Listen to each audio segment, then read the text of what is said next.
Ladies and gentlemen, welcome back to the Off the Dome podcast. Just want to start out by saying, hopefully, the thoughts and prayers go out to Damar Hamlin and his family of what's going on. I think by now everyone kind of knows, even if you're not into sports, football, anything like that. It's a lot bigger than football. Someone's life, and right now he's fighting still. I think the latest update is he's in the hospital.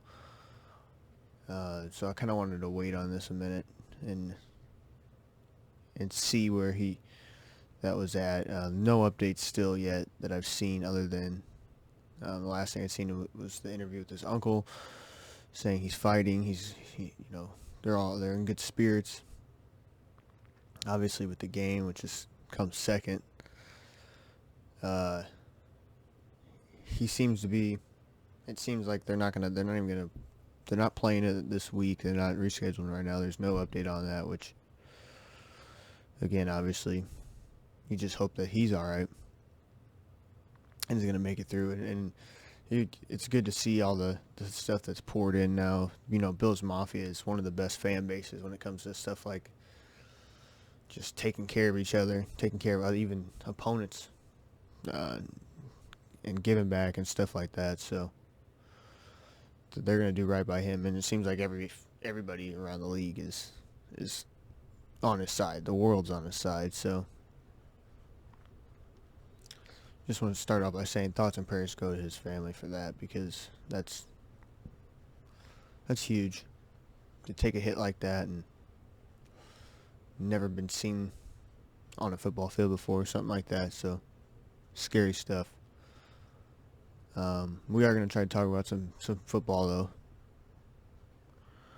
though. Had a lot of big games, had a lot of stuff going on, but I just wanted to address that first. Kind of put that out there and let everybody know. Even if, I guess, if you don't know, didn't know, go check that out. Because it's pretty scary stuff. But there were games that were played other than Monday night.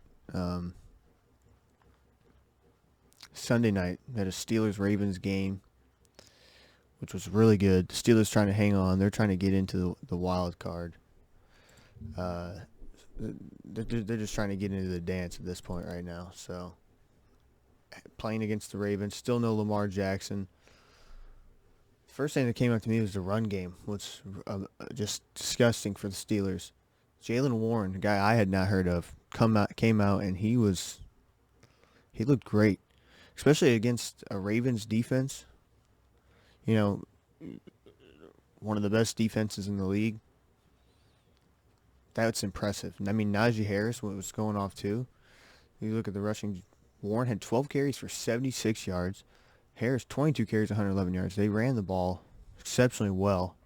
Seemed like kind of that way both teams were wanting to run the ball. Baltimore, they love running the ball as it is, but the run game was great. I thought Kenny Pickett had obviously a hell of a last drive. That last drive was huge, but how they had gotten there before. He was dealing with an injury too. Kyle Hamilton hitting him.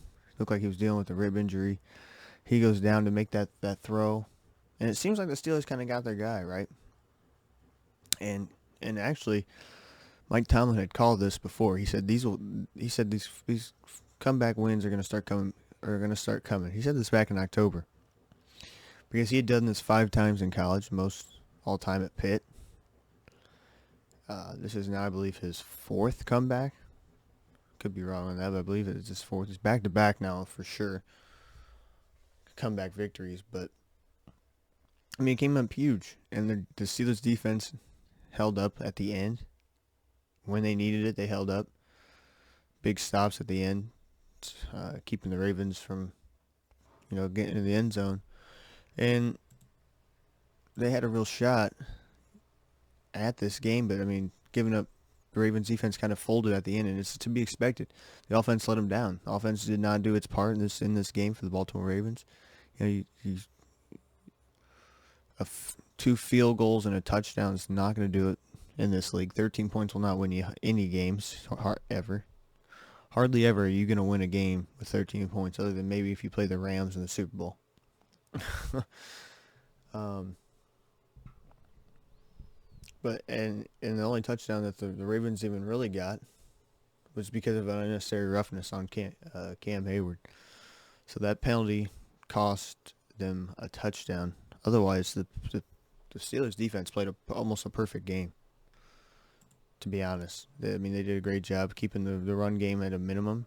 Huntley obviously didn't do so well in the passing game. Other than Mark Andrews, nobody stepped up for Baltimore. I mean, that Mark Andrews connection was there. He had 100 of the 130 yards receiving, which is insane. But I will say J.K. Dobbins did have a great rushing game, 93 yards. He looked good. But other than that, it's a different dynamic, like with Lamar as far as the game goes. I just don't think they have enough weapons because Tyler Huntley is pretty, as close as you can get to Lamar Jackson without having to change too much stuff as far as the style that they play. They kind of play a similar style, right? Has the ability to move. I think obviously Lamar is an elite rusher when he takes off, and no one can compare to that. But Huntley has the ability to do the same things, and they stifled him. His running, he had seven carries for 24 yards. So shout out to Steelers. I mean, Steelers are that team in the AFC if they get in. To me, the Steelers and the Packers are the two teams on both sides. And we'll talk about the Packers, but if the Steelers get in, no one wants to play these guys. They have a great defense. Offense is kind of clicking. They have a great run game. And Kenny Pickett's kind of finding himself. Did not have a fantastic game, but this is kind of an old AFC North battle. Steelers Ravens, great defense. You got to try to find a way to win. You might not score a lot, but you got to find a way to win. This was an old school AFC North Steelers Ravens just dogfight, man. It was a good fucking matchup here. It was a fun game. And they did their job. The Steelers did their job. They hang on. They keep their chances alive in this one. Let's see where this now kind of puts them. Obviously, no, they can't.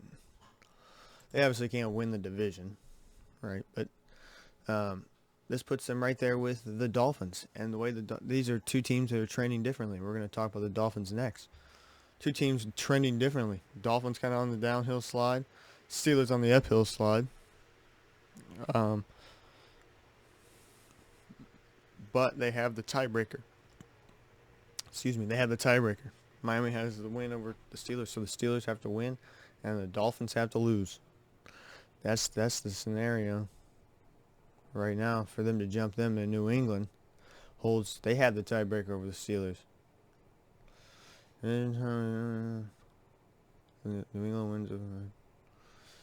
And then the division. Oh, and New England has the division wins over Miami. So right now it's New England's spot to lose.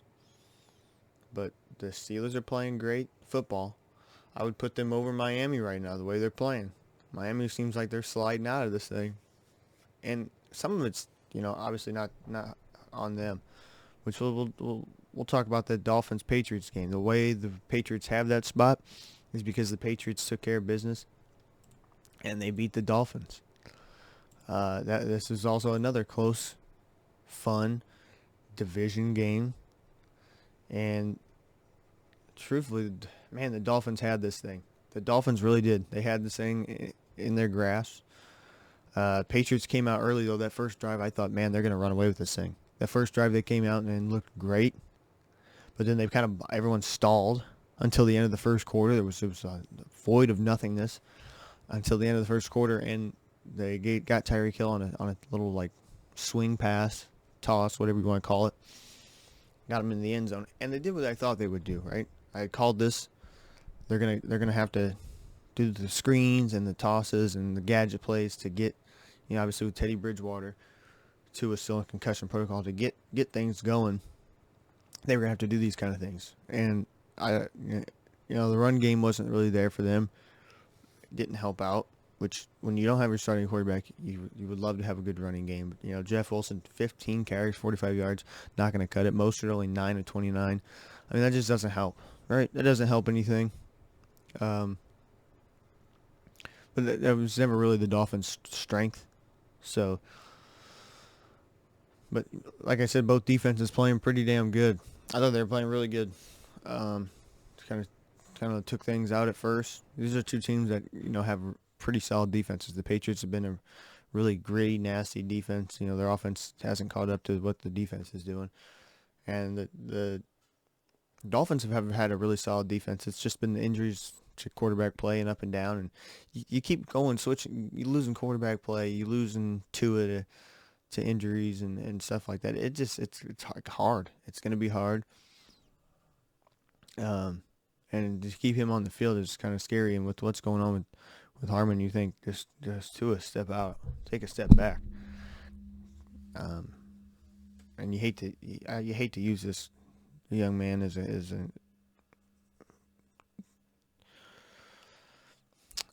something to look at, like, oh, now he's going to be the guy where, how with Andrew Luck, everyone started thinking, do we keep play this game? Do we keep going to this game? Do we? I mean, you don't want to do that with him. He's not the poster child for concussions and injuries. That's not what he is. He's a human being. But for Tua, you just don't want to see something like that happen to Tua. Anybody. You don't want to see it happen to anybody. So the way he's had concussion injuries is a retirement for Tua, just almost inevitable. But that's just kind of where they're at of going in and out of the quarterback play. And then Kyle Duggar gets a pick six, huge pick six that just kind of changed momentum in the game. It got him, that's what gave him the lead. They're down 14-10. They get this swing of momentum, get the pick six. They end up getting a touchdown in the fourth afterwards and kind of put that one away. But that also took Teddy Bridgewater away. He broke his finger on a helmet. So not only did he throw a pick six, he then breaks his finger, and now he's questionable. So we don't know what's going on with Miami. It's going to be hard for them if they have to go with Skylar Thompson. Will they get Tua back? Is Teddy unavailable? You just don't know. So a big win for the Patriots. They now hold that spot, like I said, in the playoffs, 7th seed in the AFC. And that's where you kind of see Miami trending down. New England's kind of up there. New England's trending up. And, but they play Buffalo. So that's going to be, that's kind of where I see Steelers having a real good shot playing the Browns. They have, to me, the best shot to get in. With Miami's questions coming into it, they're playing the Jets, who could beat them. The Jets not playing great football right now, but they got a shot. To me, right now, Cleveland's got the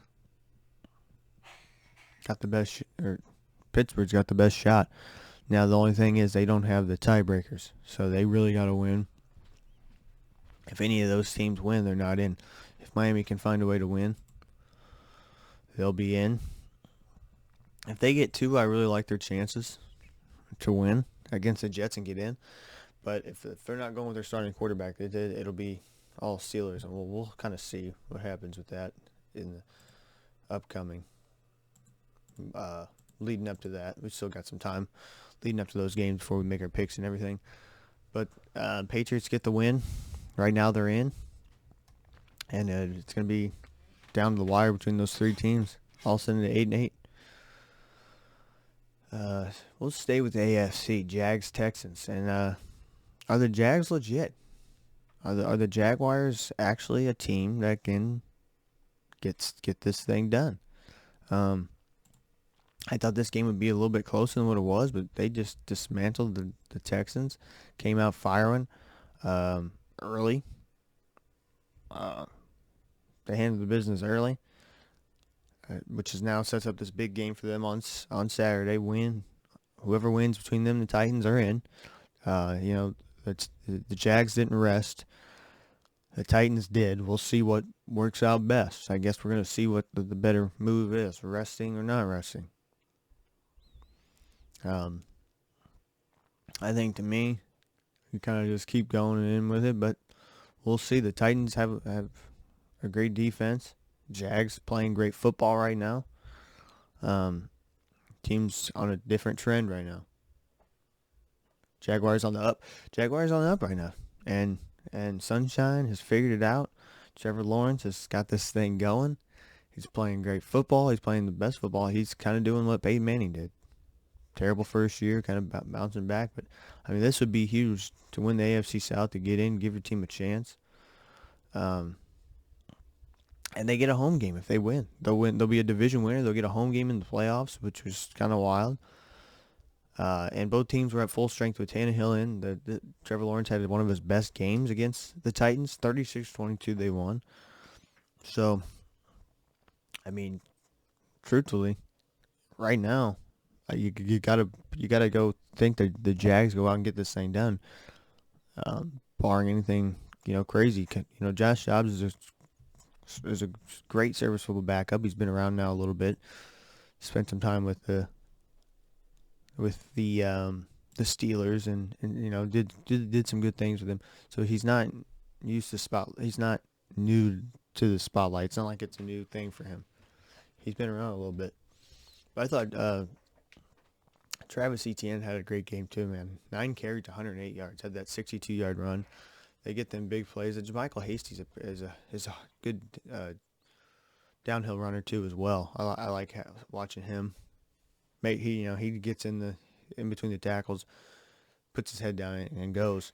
So, and really they can. What's wild is they won this game. And I know it's the Texans, but and Trevor Lawrence didn't even play that good of a game this game. I mean, he was 17 for 21, but only 152 yards in a pick, which is today's standards isn't much.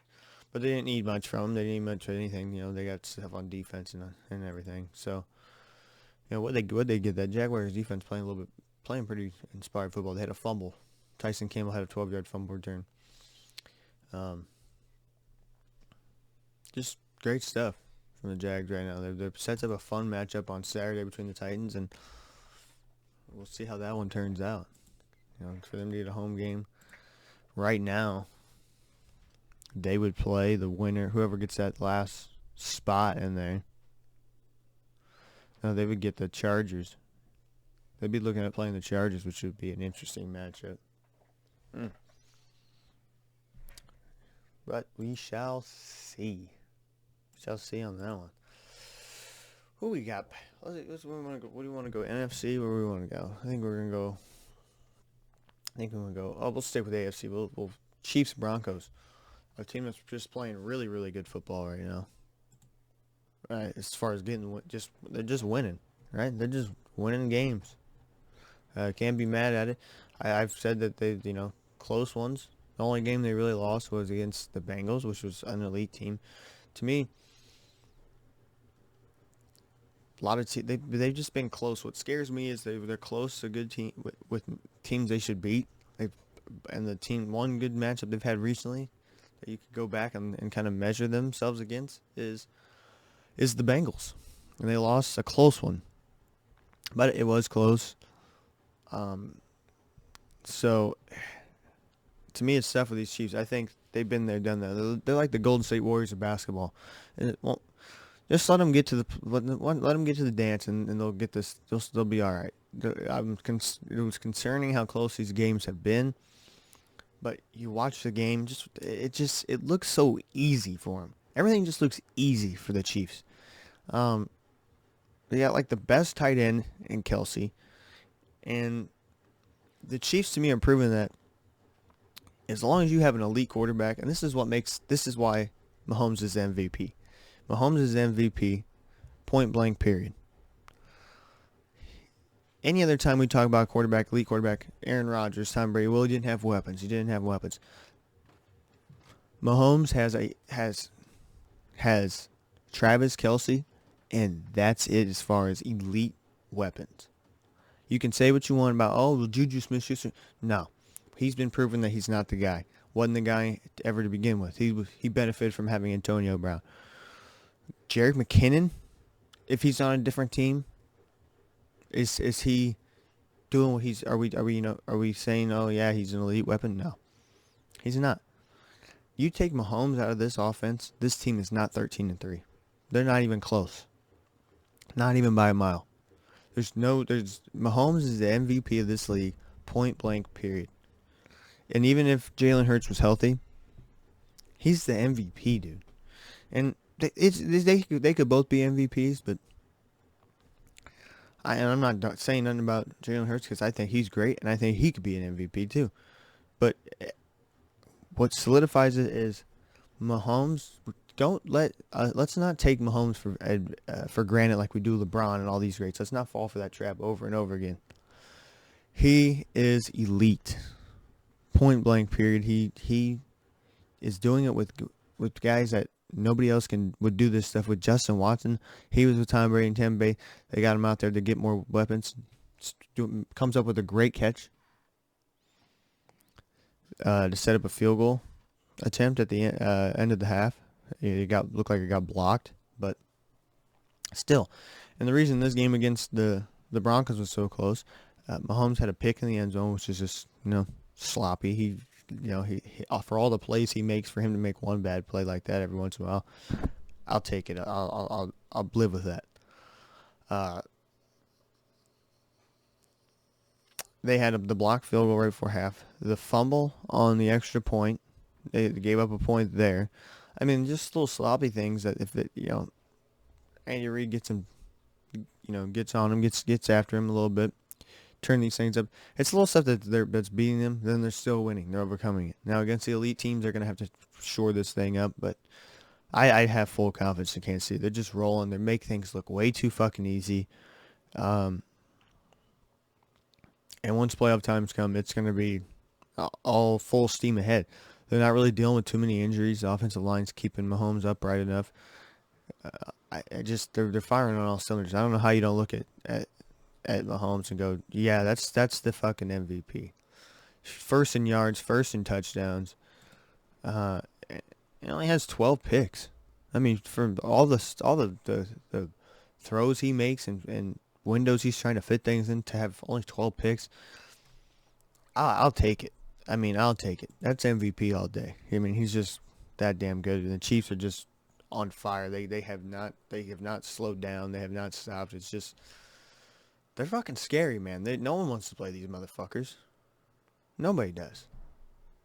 I mean, you think you get in the playoffs and you go, oh, we got the Chiefs. We're like, yes, easy. I would rather have them. No.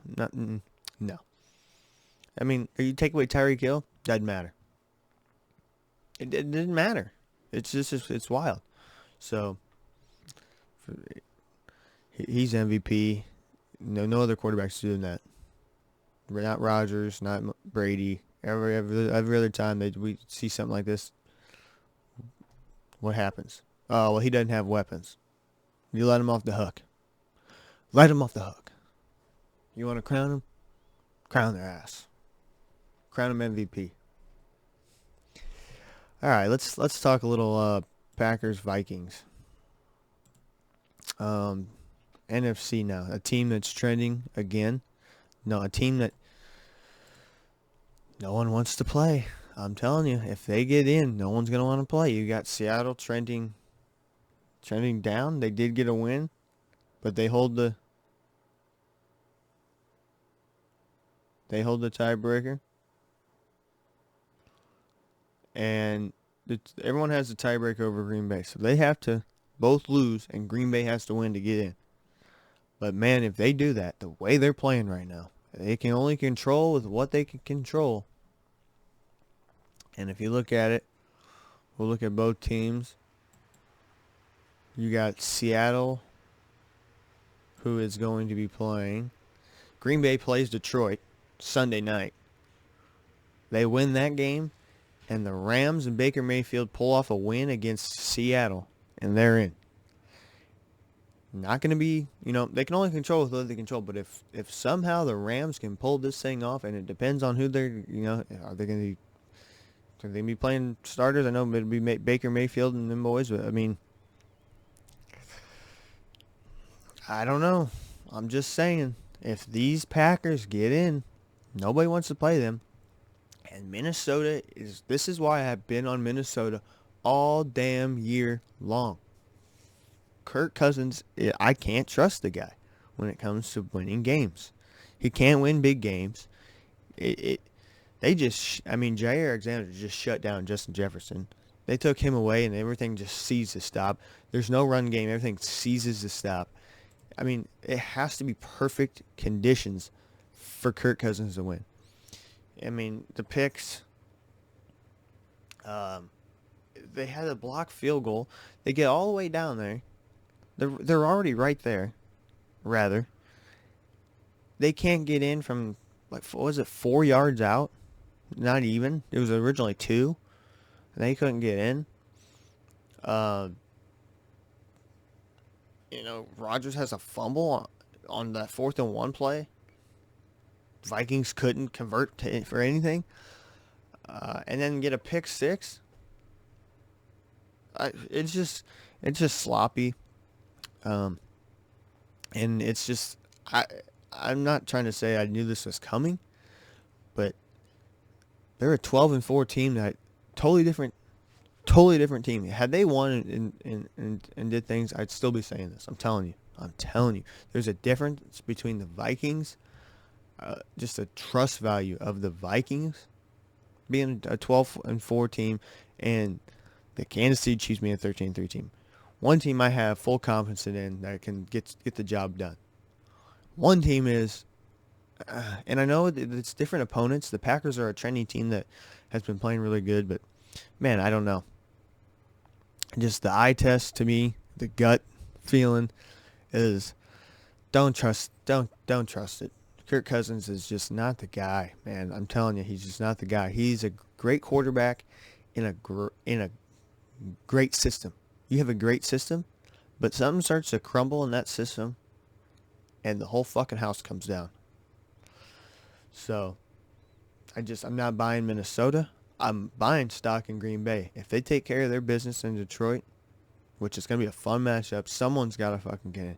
The way these teams are playing, it's going to be wild, because the fucking Lions can put up a lot of points, but man, is the Packers defense playing great football right now. So to me, you gotta put the trust in Green Bay. I mean, the way they're playing, would it be awesome that Detroit gets in? They haven't done it in a while. I like to see Detroit get in. Yeah, love to see it. But it's gonna be tough the way this team's playing. But just the turnovers cost them, and Kirk Cousins to me is a liability. In that system, he always has been, and they can't play from behind. This team gets behind, they're not built for it. Green Bay jumped all over them, and the game was over. It was over. The whole game was over after that. So, yikes. Watch out. I'm just saying, be wary of Minnesota, especially in these big games in the playoffs. I want to talk a little game that did not matter for a second here. Atlanta and Arizona. Atlanta and Arizona coming into this thing, two teams, the only game that didn't have any playoff implications whatsoever. But it's my dirty bird, so we're going to talk about it in a minute. I just want to say, Tyler Algier could be Offensive Rookie of the Year. Just saying. Just saying. This kid hits the hole hard, runs great. He just runs great. Had a great catch at the towards the end of the game. Just amazing. For those of you that obviously a lot of people don't know, he's 900 rushing yards. No, only 3 touchdowns. This kid is just playing great. He's not going to win Rookie of the Year. They're not going to give it to him, but he very well could. Being on a losing team, only 3 touchdowns, but he's got over 1,000 yards scrimmage. He should be it's going to sound biased, but he should be in the making. But Desmond Ridder goes down and gets a win. Comes back, has an amazing last drive. I thought that drive at the end was great. Atlanta gets a block punt, which we don't get those very often. We've been on the wrong side of those block punts for so long. But they get a block punt that was, special teams played great, and they stuck to their guns at a running game. I just wanted to throw that out here. And J.J. Watt was emotional, had a game, did get a sack. Good for him. Gets a sack in this game.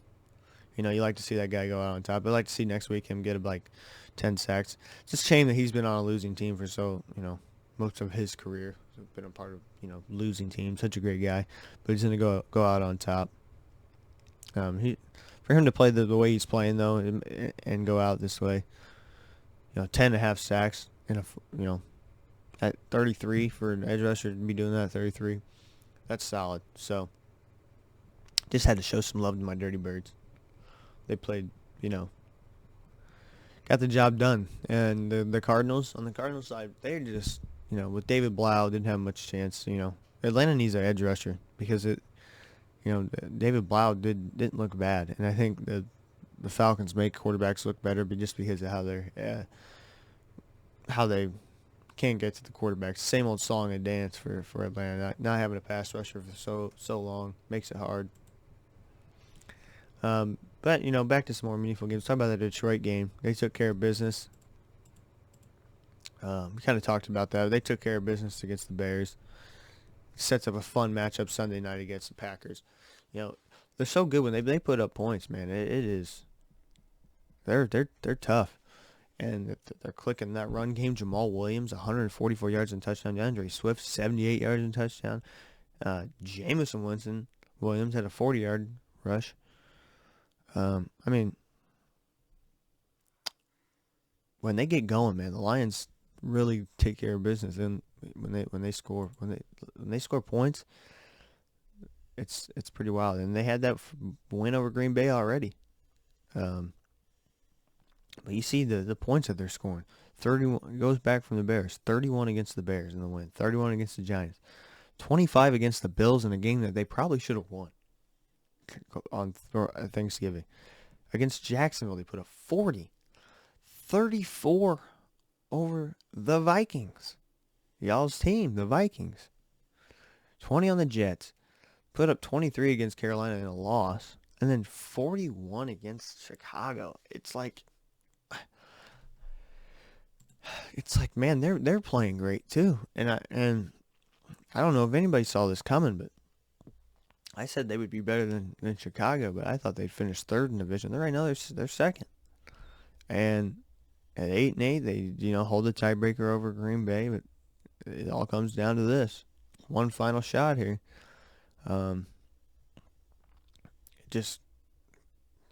Jared Goff is kind of woken up.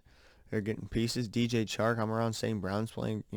Amon St. Brown's a great receiver that kind of no one has really given credit to.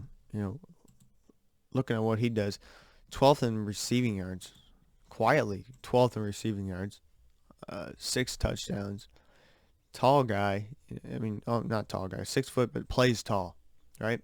6 foot, but he plays tall. Goes up and has a big radius of makes great catches. He'll go up and if you just watch just some of the catches he'll make for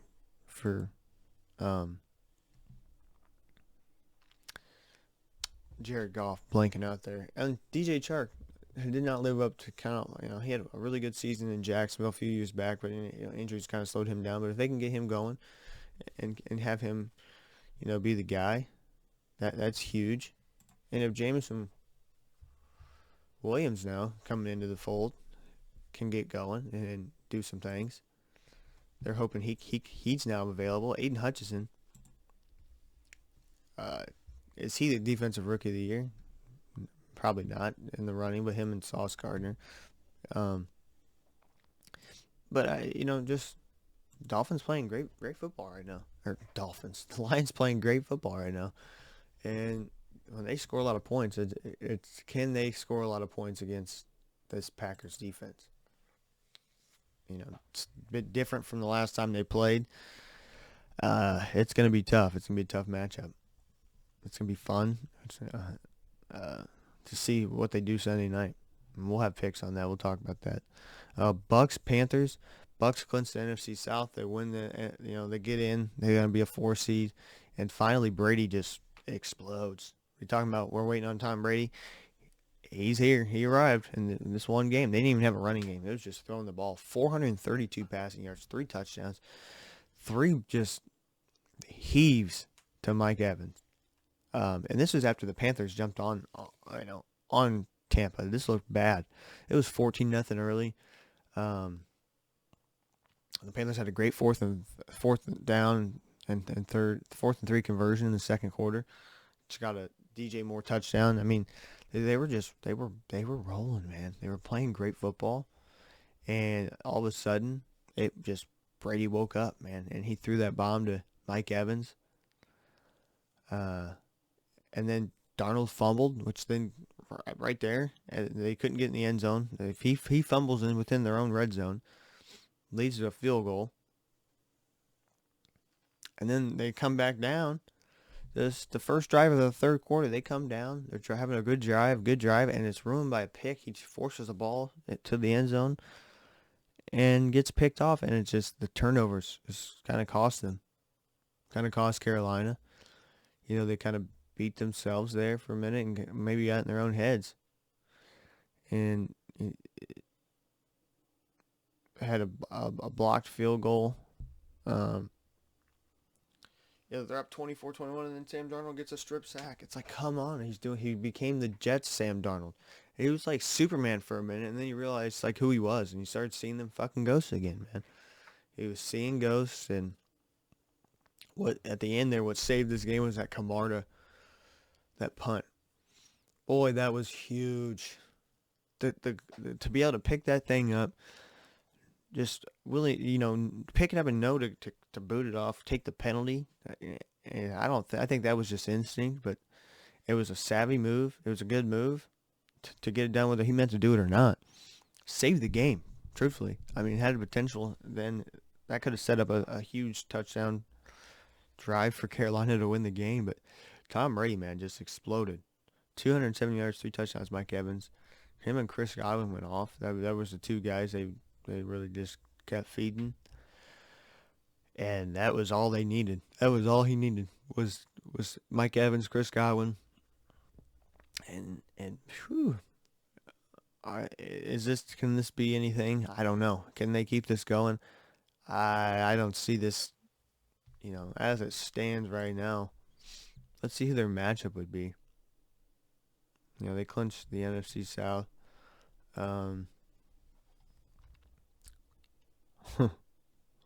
Right now they're playing the Cowboys. Yeah, I don't see that being. I don't see that being a winnable game. I mean, the way the Cowboys been playing that defense, I don't see that being too much for them. I know they beat them all the way back in week 1. It's different now. You can't compare things from week 1.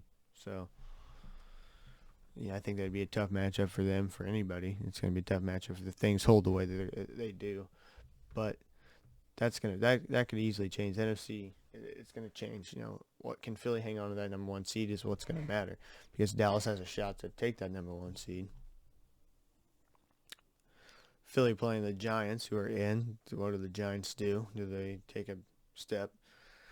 Probably not. They're probably not going to, rest. They're probably going to keep going with what, how Brian Dable is.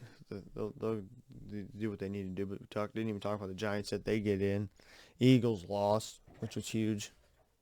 They seem to not be able to win without Gardner Minshew. With Gardner Minshew in, it's not the same. So it's going to come down to a lot of spots here.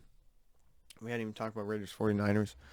Talk about them a little bit. The Niners and Stidham. What a game they had. And Stidham, it was a shootout. Who would have thought Stidham and Brock Purdy, Mr. Irrelevant, are going to have a shootout? And they do. And the Niners survived a scare, but, Brock Purdy, he looked like Mahomes. He was in the pocket, what he was doing. Just how he looked in the pocket to me. And I'm not saying he's Mahomes by any means, but if you watch this game, the way he looked in that pocket, he looks like he's a 6-year starter. Truthfully, Brock Purdy, the way he's playing, does not look like Mr. Irrelevant. He looks like a number one overall. He looks like the number one overall pick. I mean, it's kind of like, damn, who's this fucking guy? You could look at him, and they didn't even have Debo. I know they have a lot of, it's a great system to be in. It's a quarterback-friendly system, but quarterback-friendly system's one thing, but then, like we talked about with Kirk Cousins, but to have what he's doing, he's also making plays on his own. Um, so that's why I say he kind of looks like Mahomes. The way he's rolling out, making plays. To me, McCaffrey is perfect for this team. He fits the bill perfectly, and it takes a lot of pressure off the guys. They have so many weapons. The Niners have almost too many weapons, plus a great defense. To me, I don't know how they're not the Super Bowl favorites right now, moving forward. It's just they don't have to do much. I mean, in the NFC side, Brock Purdy doesn't have to do much with that defense playing as well as they are. Everyone's kind of coming back healthy. The only thing is their corners from San Francisco, but they kind of, if he's that's what scares me. Going against the Raiders, giving up all these points is the injuries at the corner position could be fatal. But man, that defense is still the front seven is what is so damn good. If they can get, where they're not giving up so many points like they're giving up against the Raiders, they got a real good shot at this thing. And Brock Purdy seems to be able to keep them going. If they can win games, to win a game like that, there's not much else you can do. And truthfully, they probably didn't even need to go into overtime, but Robbie Gould missed a kick that he normally doesn't miss. So this was a fun game. And Devontae Adams, to me, is the best receiver in the league.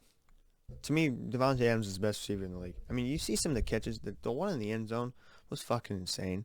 The deep heave towards the end of the game that's kind of set up the Raiders to tie this thing. Insane, right? That one diving catch. I mean, who else is making these plays? Justin Jefferson is great too, but look what happens. It got shut down like that. And I'm not saying that can't happen to Devontae Adams, because it can. But man, is he the best? He's the best receiver, hands down. I mean, he makes some of the wildest catches, and he does it on a consistent basis, almost the way DeAndre Hopkins does. But man, thing of beauty, truthfully, the way he makes being a receiver just look easy. Like, oh yeah, you just go out there and catch a ball. That's all you do. I mean, fuck, dude. It's like there's no defense. It's like him versus himself. Is he going to catch it? Can he get his feet in? Can he maintain control? That's the only thing you have to worry about. Just get the ball near him, and it's just him versus himself. But one last note on the Nuggets. One last nugget on the Niners. They could get Deebo Samuel for Week 18, so they're playing without Deebo Samuel. I mean, they're still minus weapons, man. It's insane. The 49ers are just have so much there for them to not win. It would be silly. So, but they survive a scare against the Raiders and get the job done. So shout out to them. One big thing I want to talk about is the Saints. The Saints and the Eagles. Hey, the Saints get the job done. I called the upset here. Took the Saints over the Eagles. Minshew just couldn't get the job done. The offense just doesn't look the same. Without Jalen Hurts, they're just missing that Hurts factor. That's why he is the MVP of that team. I say that team, not the league. He is the MVP of that team. And he could be the MVP of the league. I'm not dogging Jalen Hurts. I love Jalen Hurts. I think he's a great quarterback. I think everyone was dogging him, saying he shouldn't have, when the Eagles drafted him, they thought it was a stupid move. Now look at it. To me, the stupid move is trusting Carson Wentz. Look what he did with the Commanders. Look what he did with the Colts.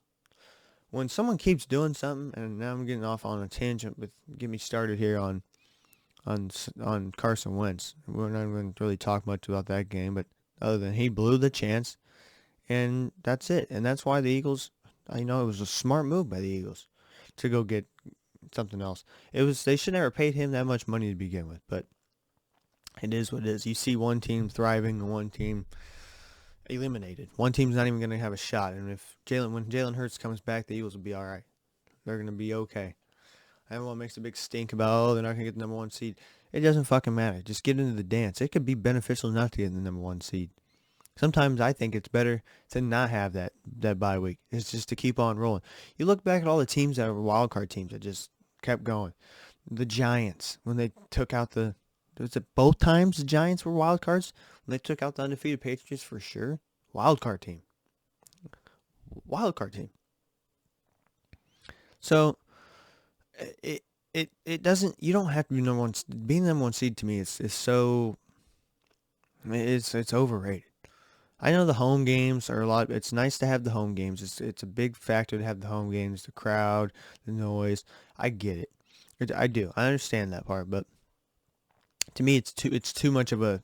We make too big of a stink about it. Oh, they're not going to get the number one seed.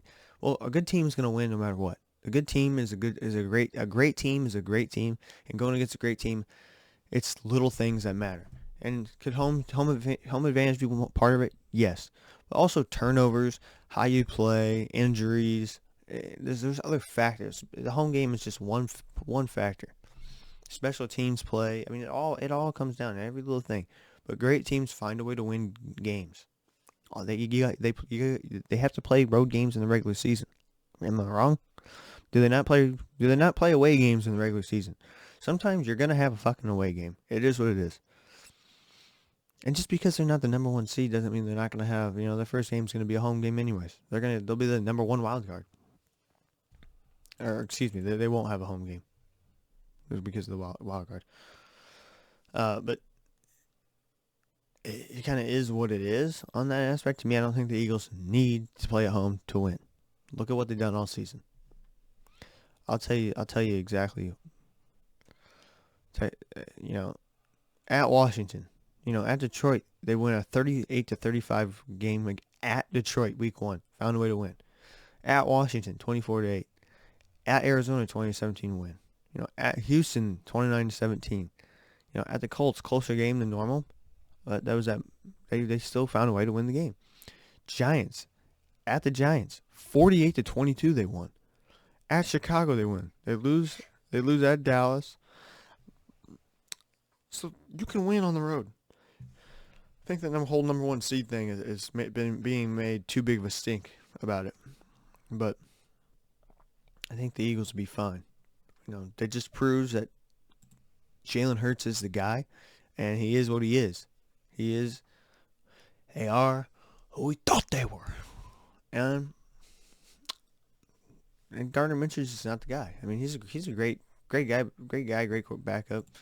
Could have a chance to do some things somewhere, but I mean, they were coming into it rolling with Jalen Hurts, and now it's not. I want to say shout out to the Giants. Giants get a win, huge win over the Colts. They get in, they can control their own destiny. They look really good this game.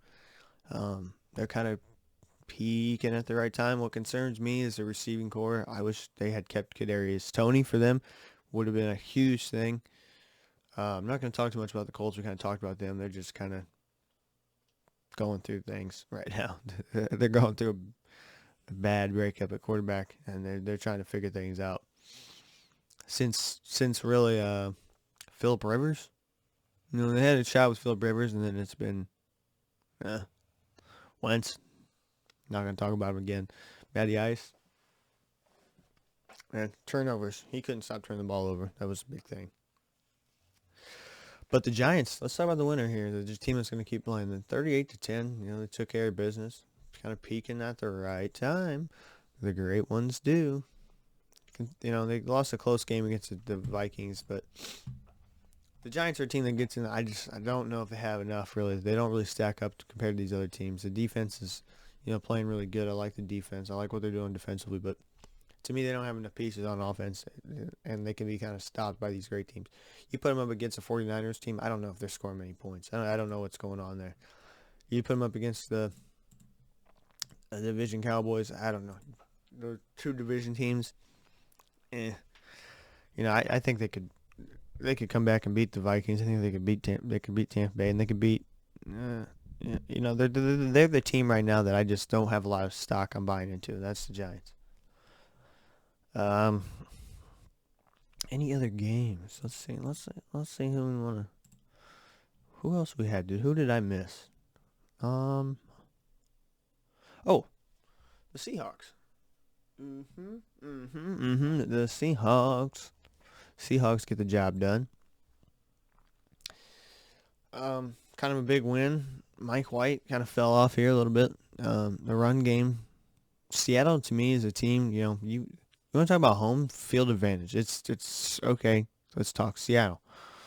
What they do right now, they're so inconsistent. I don't know. Sitting at 8-8, this is a team I don't buy. The other 8 teams I have a lot more trust in. Gino, when he's on, he's on. It's too inconsistent for me. I know he had a great bounce back year, but you look at where they kind of went and they tapered off against Carolina, against the good teams. Against San Fran, they lose. Against the Chiefs, they lose. All losing to the Bucks. And they just kind of lost the 49ers both times. They just, to me, they did get a win over the Rams. And that's who they're going to play. And that's what's really going to matter here going to the playoffs. I think, to me, the Seahawks are the team that they're going to get. I have a feeling they get upset against the Rams here. They're the most inconsistent team of the three. Between them, Detroit and Green Bay. To me, they're the most inconsistent. Detroit's playing really good football. Green Bay's playing really good football right now. And Seattle, to me, is kind of coming into this last week.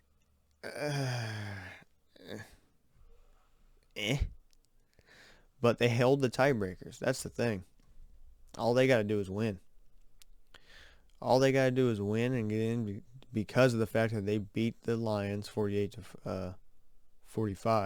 So they hold the tiebreaker there. And they have the better division record. They're 3-2. Green Bay's 3-2. Well, they would be the same.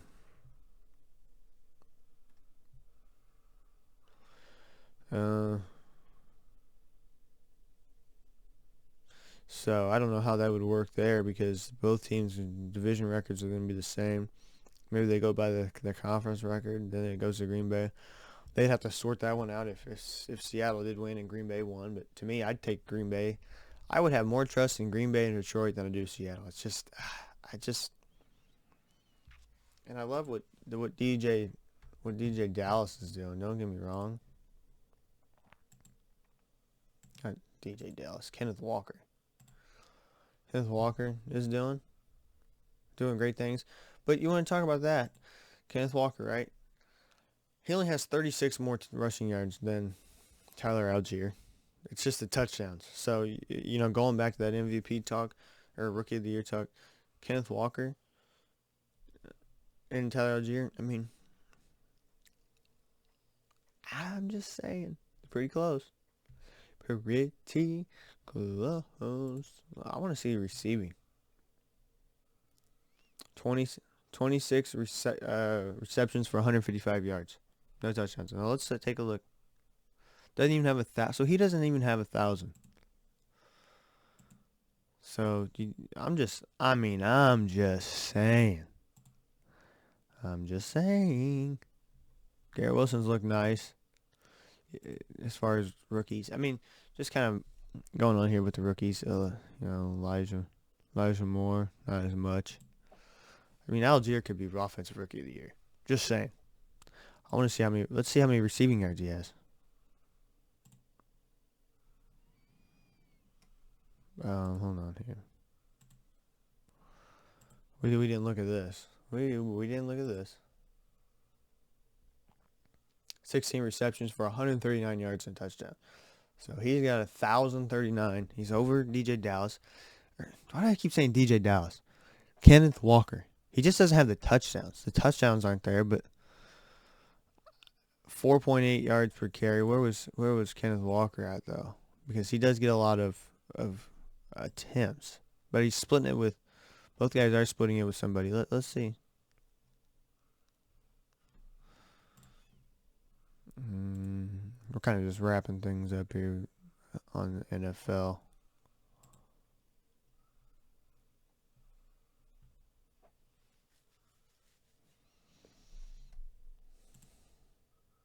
Stats. They're close, 4.7. So it's about the same. They both run the ball really well. I think I think Algier should be in that the mix. To be honest with you, that's where I'm at.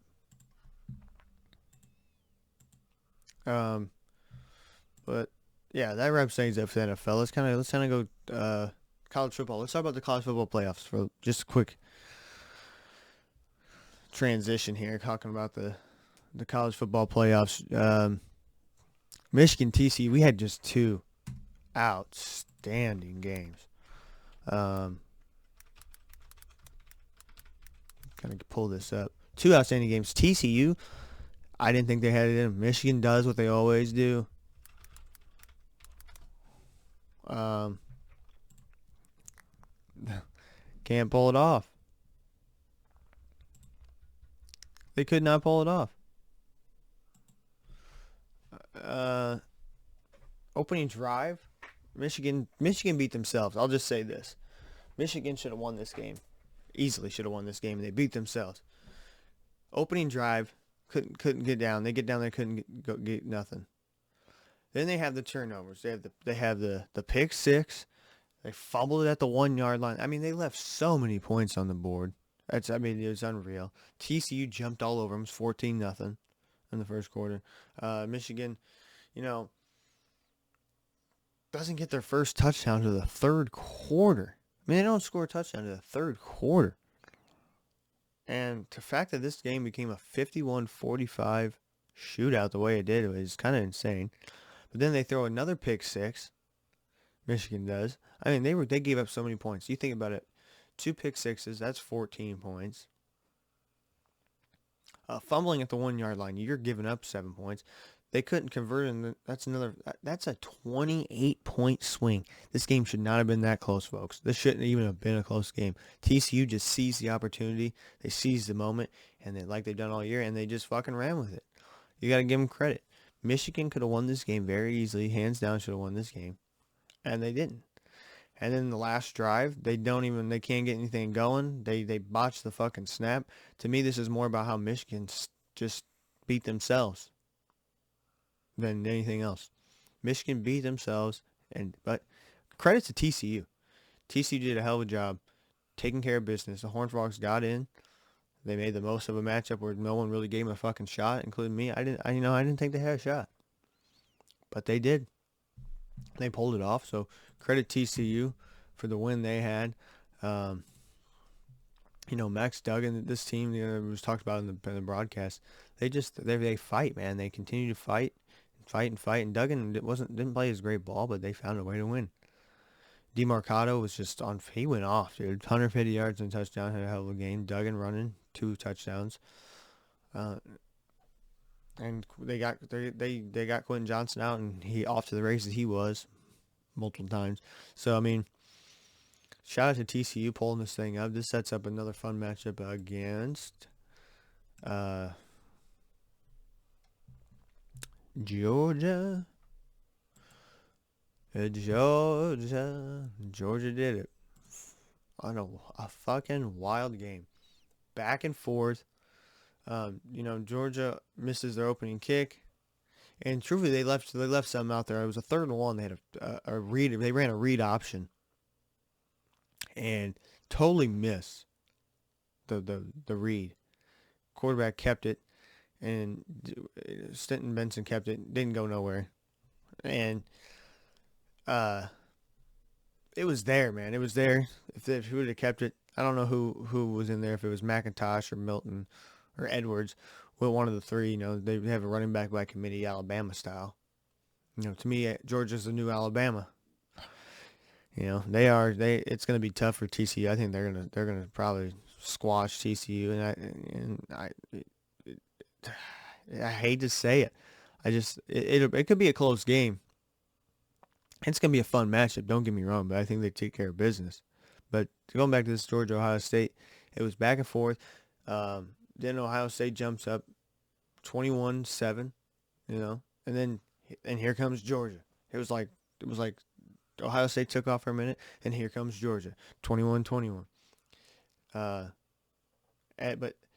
then Ohio State has a great 2-minute drill. I mean, that was crazy. It was like, what, 50, was it 54 seconds left? Let's take a look real quick. Was it 54? 57? No, there was like no time left. 55 seconds. So he went 4 plays, 75 yards and a touchdown in 55 seconds. Kind of nasty. To me, though, the big play was that targeting. There was a targeting call that they took away. Now, to me, that targeting call was huge. That would have, to me, that's a penalty, and it should have been a penalty. It should have been called. It was a nasty hit, and it's going to get called. It's going to get called in the NFL. It's going to, that's going to be a penalty in the NFL. It's going to be a penalty most colleges. That's a penalty, man. He took just an unnecessary, defenseless receiver took an unnecessary hit. I'm not saying he did it on purpose by any means, but that's got to get called. That was huge. That would have put them right there at the 1. Could have scored there. Losing Marvin Harrison Jr., because, god damn, that dude was just playing fucking lights out. Losing him to a concussion, that changed the aspect of the game. But Ohio State still had a chance. I thought Georgia's defense stepped up when they needed it at the end. But,